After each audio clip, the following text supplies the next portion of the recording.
રાજકોટમાં વાલીઓને વધુ એક મોંઘવારીનો માર। સ્કૂલ બસના ભાડામાં 5 થી 7% વધારો કરવામાં આવ્યો। પેટ્રોલ અને ડીઝલના સતત વધતા ભાવ હવે સ્કૂલના બસના ભાડા પર પણ અસર કરશે, કેમ કે દર મહિને ભાડું 1500 થી વધી અને 1650 રૂપિયા સુધી પહોંચ્યું છે।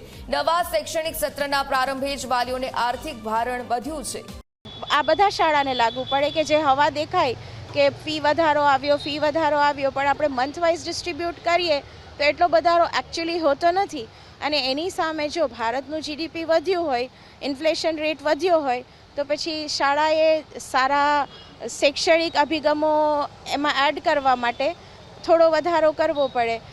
નવા ક્લાસરૂમ્સ આપણે જોઈન કર્યા હોય, એ લોકોને માટે ફેસિલિટીઝ વધારી હોય, લેબ્સને આપણે અપડેટ કરી હોય, ઇન્ફ્રાસ્ટ્રક્ચર્સ એડ કર્યા હોય, ટીચર્સની સામે પણ જોવું પડે। આપણે સારા એજ્યુકેશન દેવા માટે સારા ટીચર્સ જોઈએ, એમને રિટેન કરવા માટે એમને બી આપણે એ પ્રમાણે આપવું પડે।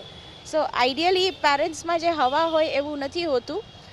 ઇક્વલી ડિસ્ટ્રીબ્યુટ મંથ વાઇઝ કરીએ તો બહુ નજીવો ફેરફાર છે। કદાચ મહિનાની પાણીપુરીનો હિસાબ કાઢી નાખે કે એક બે ગોલાનો હિસાબ કાઢી નાખે ને તો આ ફી પોસાઈ જાય।